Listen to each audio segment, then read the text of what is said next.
뭐 계략적으로는 이제 저도 알고 있어요. 네. 자세하게 이 상품주로 봤을 때까지 이게 진짜 나한테 이득인지 아닌지를 잘 판단하지 못했었거든요.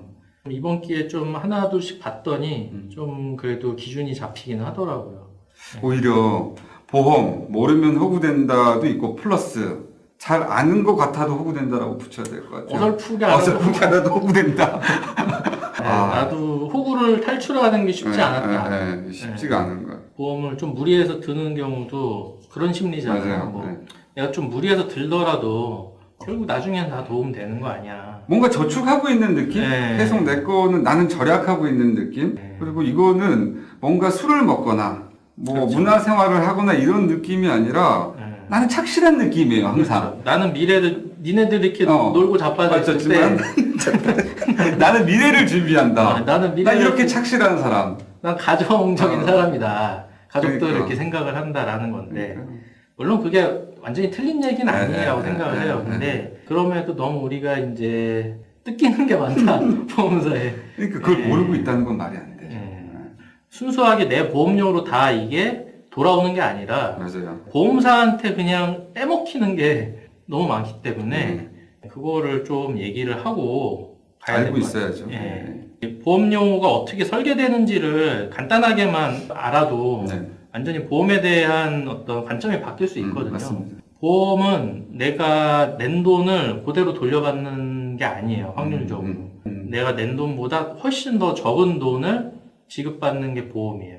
100이라는 돈을 냈을 때 누군가는 더 많은 돈을 받을 수도 있죠. 근데 이제 그렇죠. 전체적인 입장에서 봤을 때 계산을 해보면 100이라는 돈을 내고 뭐 저 어떤 금액인지 모르겠지만 그거보다 훨씬 적은 금액을 가지고 나눠 가져야 된다는 말씀이신 거죠? 그렇죠.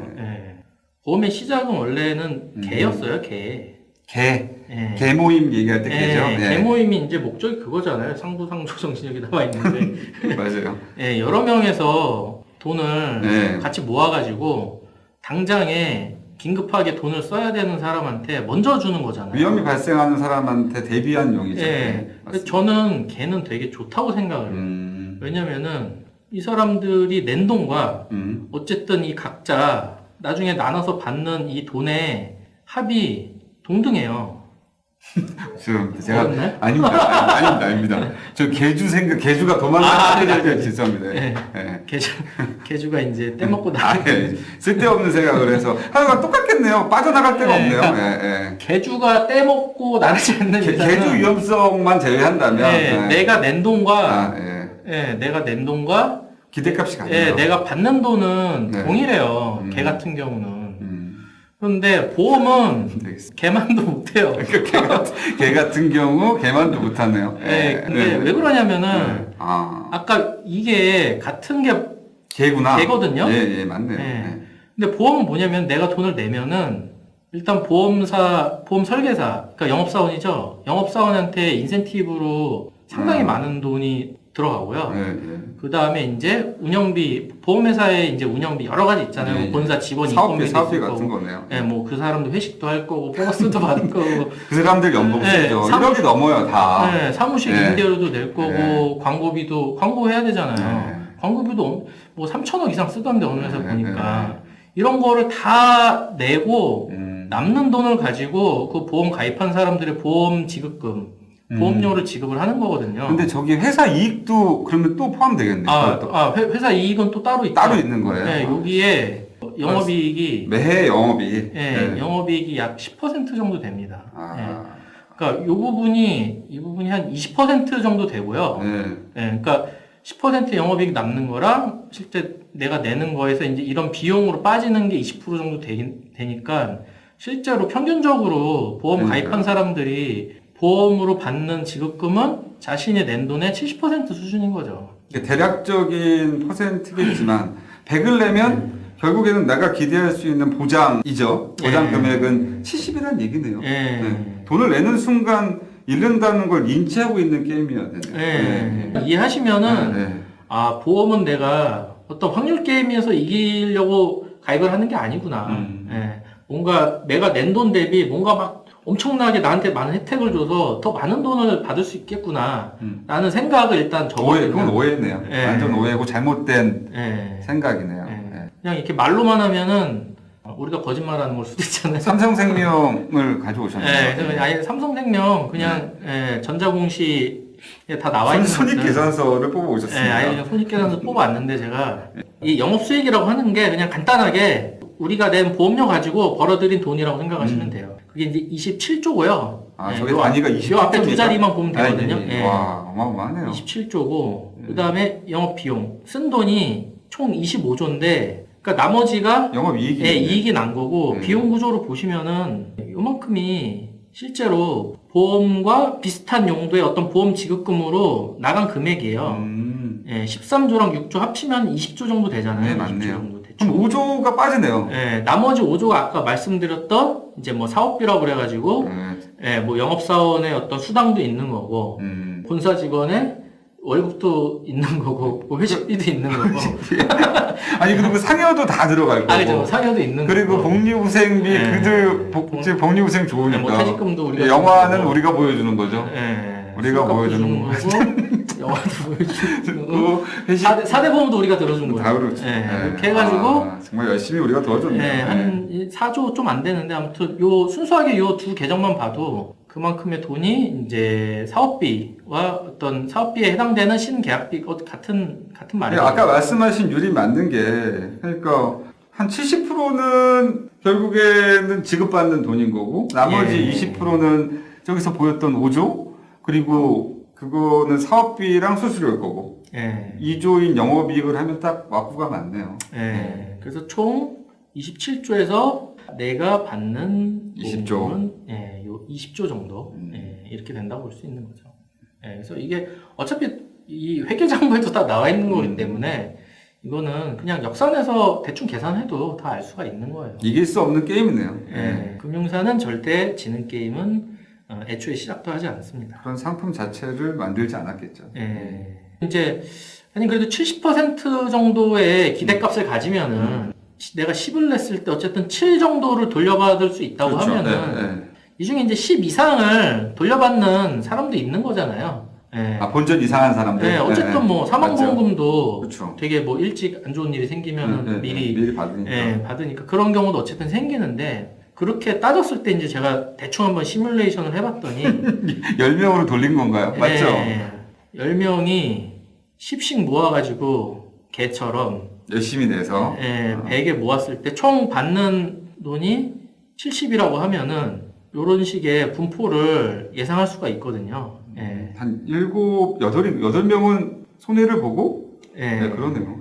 대충 예시로 이렇게 만들어 봐도 한 명이 이렇게 이익을 보기 위해서는 나머지 사람들은 7이 아니라 훨씬 더 낮은 보험 지급금을 이렇게 받아야지 이 구조가 만들어지는 거기 때문에 그렇죠. 저거는 또 큰 금액을 받을 거니까 12라는 시뮬레이션보다도 크게 모수를 가져가면 100이 넘겠죠. 이걸 뭐 20 받는 사람도 솔직히 있을 수 있고요. 그렇죠. 그러면 이제 나머지 사람들의 떨어져야죠. 어떤 기대값이 훨씬 더 낮아지는 거죠. 무슨 말씀인지 그래서 혹시라도 그래도 100 중에서 70을 받으면은 내가 7 받지 내가 뭐 이런 거죠. 내가 요 안에 들 수 있는 거 아니야? 내 10 이상을 받을 수 있는 사람도 될 수 있는 거 아니야?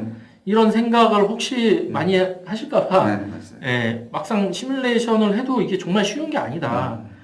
그 안에 들 확률이 10%도 채 안 된다 사실은. 제가 요 얘기를 한번 드리려고. 저기 왼쪽에 호구 1부터 호구 10까지 써는 겁니다. 시뮬레이션이. 그래서 요 관점은 경제적 관점에서 접근하면은 우리는 다 호구다. 호구가 될 수밖에 없다. 그다음에 이제 두 번째 사람들이 많이 오해하는 게 보험료를 내는 게 좀 돈이 아깝다 보니까 나중에 이제 돌려받을 수 있는 보험, 맞아요. 저축성 보험에 좀 혹하는 경우가 많이 있는데 그렇게 해서 설계된 상품의 대부분을 보면은 재테크로서의 가치가 별로 없어요. 한마디로 이 원금 보장에 대한 욕심 때문에 결국 막 이런 만기 환급형 보험을 들게 되는 건데 그냥 일반 순수 보장성 보험으로 들었을 때보다 문제는 이런 만기 환급형 보험으로 들면은 최소 5배에서 막 많으면 10배까지도 더 많은 월 납입료를 내야 돼요. 월 납입료의 크기가 커지는 거죠? 그러니까 똑같은 보장 내용인데도 이렇게 될 수밖에 없는 게 원금을 돌려줘야 되다 보니까 원래 내야 될 돈이 10,000원인데 50,000원을 받아가지고 나머지 40,000원으로 나중에 나한테 돌려줘야 될 돈을 얘네가 운영을 하는 거예요. 그러다 보니까 5배의 돈을 받게 되는데 이거를 내가 5만 원을 내지 않고 10,000원짜리 보험만 들고 4만 원. 나머지 4만 원을 저축을 하면은 이 보험사에서 나중에 받을 만기 환급금보다 오히려 더 많거든요. 아. 근데 4만 원에 해당하는 차익으로 결국에는 제가 다른 적금이나 그 해당하는 똑같은 보험사에서 하는 운용 이율에 넣어놓으면 그 금액이 더 클 것이다. 네, 그 5만 원짜리를 들면은 약간 사기네요, 그러면. 결국에는. 모르는. 만 원을 보험료로 쓰고 보험 지급금으로 쓰고 4만 원을 이제 적립금으로 쌓는 건데 문제는 이렇게 딱 요 식에서 나온 것처럼 그대로 이렇게 4만 원을 쌓는 게 아니라 여기서도 각종 비용을 떼요. 그렇죠. 네, 사업비라고 그래가지고. 영원히 계속 떼네요, 진짜. 4만 원이 아니라 한 3만 6천 원 정도? 그렇죠. 그걸 가지고 계속 만드는 거니까. 요걸로 하다 보니까 이 돈을 내가 차라리 뭐 적금으로 들었을 때보다 더 금리가 떨어질 수밖에 없는 거죠. 이렇게 해서 나중에 요 돈을 이제 쌓아가지고 만기 환급금이라고 해서 이제 원금을 돌려주는 건데. 그러니까요. 더 비효율적일 수밖에 없죠. 그래서 제가 저것도 실제 설계된 보험료 예시를 그냥 가지고 왔는데요. 이거 되게 비싼 겁니다. 30억짜리예요, 사망보험금. 엄청 센 거죠. 하나는 해지환급금이 없는 소멸성이고요. 또 2번은 이거를 이제 내가 원금이 너무 아깝다, 소멸되니까. 아까 같은 일반인들의 뭐 생각처럼 만기 환급. 이거는 만기 환급 내지는 해지환급금이 이제 10년만 돼도 존재하는, 거의 원금을 받을 수 있는 그런 두 가지로 설계된 상품인 건데, 순수 보장용으로 들었을 때는 월에 60만 원만 내면 돼요. 그래서 1년에 720만 원을 내면 되는 상품이고, 이거를 내가 10년 뒤에 원금을 보장받는 상품으로 들려고 보니까 8,300만 원을 1년에 내야 돼요. 그래서 이 상품을 보시면은 1년에 8,300만 원짜리 들면은 많이 무리했지만 예시죠. 10년 뒤에 총 누적액이 8,300만 원, 아니 8억 3천만 원인 거고 해지환급금이 거의 비슷하게 이제 나오죠. 문제는 굳이 환급형으로 안 들었어도 그냥 순수 보장으로 들고 그 차액으로 환급형으로 들 돈의 차액을 내가 만약에 저축을 들었잖아요. 그냥 정기 적금을 들었으면은 8억 6천만 원의 돈이 생겨요. 같은 금리로 따졌을 때. 똑같은 금리를 적용해봤을 때. 굳이 환급형으로 들어서 계속 뭐 적금만도 못한 이런 금액을 해지환급금을 받느니 그냥 적금을 들면 아무 때나 깨도 되잖아요. 이거는. 그렇죠. 그냥 내가 금리 정도 손해 보는 건데 그렇게 들었으면은 언제 깨도 솔직히 이렇게 기분이 나쁠 일은 없잖아요. 그 환급형을 들었을 때는 또 깨지도 못해요, 중간에. 그리고 보시면 금액은 또 초창기에는 못 깨고 말도 안 되는 금액인데요. 이게 5,700만 원이 이게 다 아까 얘기한 수수료 얘기하신 거구나. 다 까이는 첫 해에 집중적으로 사업비와 그 영업사원 설계사 수수료 수당으로 뽑아가기 때문에 첫 해에 보시면 8,300만 원 냈는데 5,700만 원이 사라졌어요. 보시면은 이거를 적금으로 냈으면은 그냥 그대로 다 보전 받잖아요. 이만큼은. 낸 돈을 내가 좀 돌려받으면 훨씬 더 좋은 보험 아닌가? 이런 거 이제 혹하고 이런 계산을 솔직히 이런 계산을 못 하잖아요. 그렇죠. 이걸 내가 이렇게 따져가지고 저 차액을 운용해야 된다는 부담 자체도 그쪽한테 그냥 넘겨버린 것 같아요. 다. 그 요즘에 이제 금리가 낮으니까 이렇게 계산하면은 뭐 환급금도 크지가 않구나 이렇게 좀 어느 정도 느낄 수가 있는데 과거 같은 경우는 막 5%에서 10% 정도 막 금리가 이렇게 되던 시절이라 내가 돈 얼마 안 내는데 금방 원금이 보장이 되고 지금은 금리가 낮아서 10년이나 지나 이것도 사실 굉장히 빠른 상품으로 제가 많은 돈을 넣었으니까 보통 한 20년에서 50년 많으면은 이 정도 돼야지 원금으로 환급받는 거를 설계를 해주는데 할아버지가 돼서 환급받으면 뭐가 좋죠? 보통 막 100세 돼서 막 환급받고 이런 것도 있어요. 그래서 이거 의미도 없고 솔직히 현재 가치로 땡기면 아예 의미도 없는 돈인데 과거에는 또 금리가 높았기 때문에 이 원금이 금방 만들어졌었거든요. 그러니까 사람들이 금리 생각은 안 하고 지금 그때도 자기가 운영하면 더 빠른 거 맞죠? 그렇죠. 그때도 그 5%에서 10%라고 그때는 이게 훨씬 더 컸겠죠. 훨씬 더 큰 거죠. 훨씬 더 컸겠죠 이게. 금방 더 늘어났겠죠. 적금을 했을 때는. 개인이 운용하는 게 경제학적으로나 뭐 어떤 계산상으로는 무조건 이득은 많네요. 떼이는 게 없으니까. 이 관점으로 보면은 이게 만기 환급형은 되면 안 되겠구나. 그리고 이게 이제 쉽게 설명드리려고 만기환급형 보험 하나로 설명을 드렸는데 앞서서 말씀드렸던 유니버셜 변액. 전 뭔지도 모르겠어요. 이런 게 저거는. 이제 파생 상품들인데 사실은 이름도 모르는 상품들이 되게 많거든요. 이런 것들이 결국은 저축성 상품들을 껴가지고 다 설계를 한 거예요, 결국은. 이런 종신보험이니 변액보험이니 무슨 뭐 연금보험이 이런 것들이 결국은 다 보험에다가 저축. 적립식이 들어간 거네요. 그러니까 금융상품이 끼어 들어온 건데 원래 보험으로 해야 될 거를 사람들한테 어떤 좀 다른 기능, 다른 이익들을 준다고 이제 광고를 해서 구라친 거죠. 죄송합니다. 얘기를 한번 해버렸어요. 화가 나서. 뭔가 이제 더 혜택이 많다고 하면 사람들이 보험을 더 쉽게 가입을 할 거잖아요. 근데 이렇게 뭔가 더 혜택을 더 보려고 하다가 더 많은 돈을 빼앗기고 있는 거죠, 사실은. 원래 초기에 보험 상품들은 이거 하나밖에 없었어요. 뭐 10년짜리 그것도. 10년짜리, 20년짜리가 전부였는데 이게 이제 사람들이 그럼 10년 뒤에는 저 죽으면 어떡해요? 30년 뒤에 죽으면 어떡해요? 90세에도 죽을 수 있는데 그럼 저 그전까지 낸 돈 하나도 못 받잖아요. 그러다 보니까 평생 100세가 돼서 100세 만기? 100세가 돼서 사망하셔도 드립니다. 종신보험. 근데 이거 중간에 제가 좀 뺐다 넣었다 할 수는 없나요? 저축처럼 진짜 쓰고 싶은데. 그런 걸 이용한 게 변액보험. 제가 월 납입료를 높일 수도 있고, 또 움직이는 건가요? 그래서 뭔가 기능이 하나씩 막 더 추가된 거예요. 근데 그건 본질이 아닌 것 같아요, 지금. 나중에 연금으로도 받을 수 있어요. 그걸 나눠서 또 받고. 나중에 나이 드셨을 때 연금으로도 받으셔야 돼요. 대신에 10배 내세요. 이거는 생각 안 하고 그러니까. 12배 내셔야 돼요. 보장은 똑같은데 10만 원 낼 거 100만 원짜리. 그 얘기는 제가 이제 말씀도 나눴지만 복잡해지면 복잡해질수록 더 뛰어가는 게 또 생기는 것 같아요. 아까 처음에 얘기했던 이길 수 없는 게임이다라는 그냥 위험보험료만 내는 그 상품에서도 사업비랑 뭐 수수료, 설계사 수수료 떼갔지만 또 다른 적립식 보험료만 들어와도 또 거기서 또 떼가고. 그렇죠. 그리고 말씀하신 하이브리드는 변액이 들어가면 또 떼가고. 그러니까 뒤로 갈수록 복잡할수록 더 고객의 입장에서는 더 많은 걸 뜯기는 입장인 거겠네요. 그렇죠. 그래서 이게 원래 단순한 보험 상품으로 시작한 건데 이게 주식으로 따지면 사실 파생 상품이 돼버린 거거든요. 결국 그렇게 됩니다. 원래 목적이 이제 사라지고 이게 금융 상품이 돼버린 거예요. 보험 상품이. 금융 상품이라는 게 이자놀이 하는 거잖아요, 결국. 그러니까 뭔가 혜택을 더 줄 것처럼 광고를 하고 상품들을 만들어가지고 금액을 높이고, 지금 주식도 주식 시장보다 파생 상품, 훨씬 크죠. 선물 옵션 시장이 10배거든요, 10배. 우리나라에서. 순수 주식 시장보다.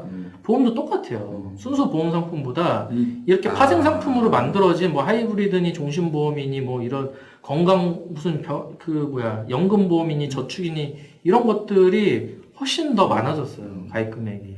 근데 가입 금액이 많다고 해서 나한테 혜택이 많은 게 아니라 단지 더 많이 떼일 뿐이다. 근데 본질은 진짜 듣다 보니까 간단한 것 같아요. 복잡할수록 더 띄인다. 더 복잡하게 만들어서 사람들이 더 모르게 하고 많이 떼간다. 많이 떼간다. 그 말은 많이 떼가려고 수수료를. 전부 펀드도 똑같잖아요. 펀드도 똑같죠. 파생도 똑같고요. 펀드도 복잡한 상품일수록 더 수수료율이 높아요. 그리고 좋아 보여요. 파생 상품이 그래서 계속 인기가 많은 거예요. 뭔가 있는 거. 연금도 그렇거든요. 좀 이제 뭐 나이 많으신 어르신들 얘기하면 보험은 연금 들어라. 그럼 나중에 그래야 그 돈을 나눠서 받지. 그런데 결국은 그거는 그 돈을 들여서 말씀하신 일정 부분을 떼고 내 돈을 적게 돌려받는 거잖아요. 그렇죠. 그러니까 그렇게 할 이유가 없는데. 보험이라는 게 기본적으로 최소한의 비용으로 최대한의 리스크를 해지하는 게 가장 목적에 맞는 전통적인 보험이라고 생각을 하거든요. 그러니까 최소한의 금액을 내야죠. 그리고 최대한의 금액을 내고 최소한의 보장을 받게 점점 유도를 하는데 이제 진짜 최대한의 금액을 내게 하네요. 진짜 이 많은 복잡한 상품으로서. 그렇게 해야지 이제 많은 자금을 운용을 해서 최대한의 이익을 뽑아낼 수 있으니까 그렇게 근데 뭐 자본주의에서 금융업은 그렇게 갈 수밖에 없는 것 같아요. 본질이 금융업은 돈 버는 거잖아요. 개인의 이익을 전혀 대변하지 않죠. 대변하지 않고 전혀 그럴 생각도 없고 책임도 하나도 안 지려고 하고 그냥 남의 돈 날로 먹는 게 금융업인데 원래 그러다 보니까 점점 이런 맞습니다. 쪽으로 또 변질이 되는 거죠. 그래서 이제 뭐 최대한의 비용을 낸다는 거는 이제 결국 다 수수료로 이제 떼인다는 얘기인데 공익사업 하는 거네요. 그냥 보험사 좋은 일 하는 건데 보험사 좋은 일 하는 거네요. 결국 뭐 그냥 이런 데다가 이제 설계사 수당으로 이제 다 나가는 거죠. 기사들이 뭐 1700%? 너무 많이 가져가니까 이제 최대 1200%로 제한한다. 얼마나 많이 가져가는데. 저게 지금 10만 원짜리 보험을 팔면 1700%를 가져간대요. 뭐 그런 상품들도 있나 봐요. 그래서 평균적으로 봐도 그 우리가 납입하는 월 보험료의 최소 한 10배 정도가 이제 보험사 그 설계사 수당으로 그렇게 지급이 되고 있거든요. 그러니까 많은 보험료를 낸다고 좋은 게 아니라 그냥 소속 설계사한테 많이 주는 거다. 10만 원짜리 가입을 하면은 1300%에서 많게는 1700%까지 지불하니까 금액으로 치면은 요렇게 내가 10만 원짜리 많이 드리네요. 안 보면은 다 요로 나가는 거고 만약에 내가 욕심내서 환급형으로 30만 원짜리 이제 들었어요. 설계를 했다 그러면은 뭐 비례 곱하기 해보시면 알겠죠. 3,400만 원 정도. 그리고 뭐 이제 좀 상품마다 좀 굉장히 차이는 큰데 보험회사에서 더 밀어붙이는 상품들, 인기 있는 상품들 그런 상품 변액 같은 그럴 것 같은데. 왜냐면 이득이 더 많이 나는 상품이니까 그런 거 그냥 들어봐도 알겠네요. 이제 특별수당, 시책비라고 해서 이제 특별수당을 또 별도로 또 지급을 해요. 그거를 판 사람들. 이런 게 하면 이제 막 1700%까지 되는 거죠. 그러니까 이제 무조건 이제 설계사 분들을 다 비난하는 건 아니지만 제가 들어보면 저런 보험회사의 많은 보험회사 측 이득을 주는 상품을 최대한 많이 권고를 하고 그리고 잘 모르는 분들에게 좋다고 얘기할 유인이 되게 크네요. 그렇죠. 그러니까 애초에 그 상품들의 수수료 구조 자체가 뭐 정액으로 돼 있는 게 아니라 이런 식으로 상품별로 인센티브 방식이네요. 금액에 비례해서 인센티브를 지급하는 방식이기 때문에 설계사가 절대로 뭐 나를 위해서 좋은 상품을 판매하기는 정말 어렵다. 금융은 다 똑같네요. 나를 위한 사람은 어디도 없네. 뭐 어떻게든 그냥 기본적인 소멸성 보험만, 정기보험만 들면 되는 거를 어떻게든 뭐 만기 환급형으로 하든 아니면 종신으로 바꿔서 들게 하든 연금으로 변환시키든 변액으로 해가지고 뭐 하게 하든 변액이 액수가 변한다는 뜻이겠구나. 금액을 또 금액을 바꾸고 내가 더 내도 되고 잠깐 멈춰도 되고 운영하는 것도 내가 직접 운용사 지시를 할 수가 있고 그래서 이제 내가 낸 보험료가 이렇게 운영이 되고 있다라는 거를 좀 알아야 되겠네요. 이 구조를 좀 파악을 하시면은 좀 더 아예 들지 말라는 게 아니라 이거를 좀 파악하고 하면은 설계사를 내가 대할 때나 보험 상품을 고를 때 좀 더 이렇게 좀 내려다 보면서 좀 현명하게 가입을 할 수 있지 않을까 이런 생각을 해서 이런 것들도 가져와 봤고요.